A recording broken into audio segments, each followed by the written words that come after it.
चला तुळशीच्या लग्नाची तयारी करूया। सर्वात आधी उसाचे 2 खांब उभे करून घ्यायचे। त्यानंतर विवाह स्थळावरच आपल्याला आंब्याच्या पानांचं तोरण लावायचं असतं। आंब्याच्या पानांचं तोरण शुभ प्रसंगी मंगल कार्यांमध्ये अतिशय उठावदार दिसतं आणि त्याला तेवढं महत्त्व सुद्धा आहे। लग्नामध्ये जेव्हा मंडपाला म्हणजेच मांडवाला आंब्याच्या डहाळ्या लावल्या जातात तर त्यांना मांडव डहाळ्या म्हणून ओळखलं जातं। त्यानंतर आपली नवरीबाई म्हणजेच तुळशी मातेला एका नववधूप्रमाणे नटवून घ्यायचं, तिला नवी कोरी साडी नेसवायची, विविध आभूषणं अलंकार अर्पण करायचे, हिरव्या बांगड्या म्हणजेच नवरीचा हिरवा चुडा देखील तिला अर्पण करायचा, मंगळसूत्र घालणं तेवढं बाकी ठेवायचं। एकदा की लग्न लागलं की त्यानंतर आपण तिला मंगळसूत्र देखील घालणार असतो। नमस्कार मंडळी, मी शीतल आणि तुम्ही पाहताय दिल्लीकर मराठी।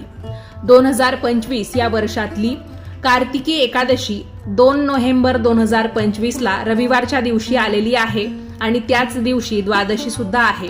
म्हणजेच काय, भागवत एकादशी आणि द्वादशी या दोन्ही तिथी एकत्र झालेल्या आहेत। गृहस्थ आश्रमामध्ये असणाऱ्या म्हणजेच संसारी माणसांनी भागवत एकादशीचं व्रत करावं असं सांगितलं जातं आणि तुळशी विवाह हा कार्तिकी एकादशी ते कार्तिक पौर्णिमा म्हणजेच त्रिपुरारी पौर्णिमेपर्यंत कोणत्याही एका दिवशी लावलात तरीही चालणार आहे।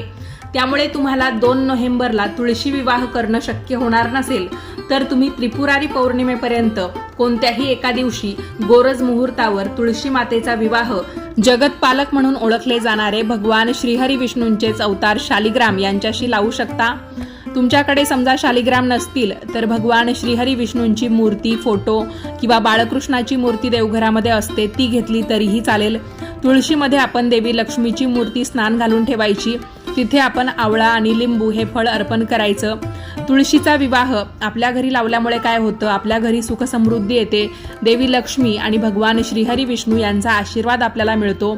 आपल्या कुटुंबामध्ये ज्यांचा विवाह होत नाहीये किंवा वैवाहिक जीवनामध्ये अडचणी येत आहेत तर त्या अडचणी देखील दूर होतात आणि सगळ्यात महत्त्वाचं म्हणजे आपल्याला कन्यादानाचं पुण्य प्राप्त होत असतं।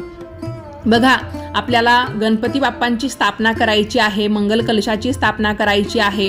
त्यानंतर विवाहामध्ये जे काही मानपान केले जातात तेही आपण एक थोडक्यात रूप म्हणून या पूजेमध्ये ठेवू शकतो। त्यानंतर हळदी कुंकवाच्या अक्षता तयार करून घ्यायच्या, एका पांढऱ्या किंवा पिवळ्या कापडावर कुंकवाच्या मदतीने स्वस्तिक काढायचं आणि हाच अंतरपाठ वर आणि वधूच्या मधोमध धरून आपल्याला तुळशीचं लग्न लावून घ्यायचं आहे। आपल्या दिल्लीकर मराठी या यूट्यूब वाहिनीवर तुम्हाला तुळशी विवाहाचा सविस्तर व्हिडिओ तसेच मंगलाष्टक देखील ऐकायला मिळतील, नक्की पहा।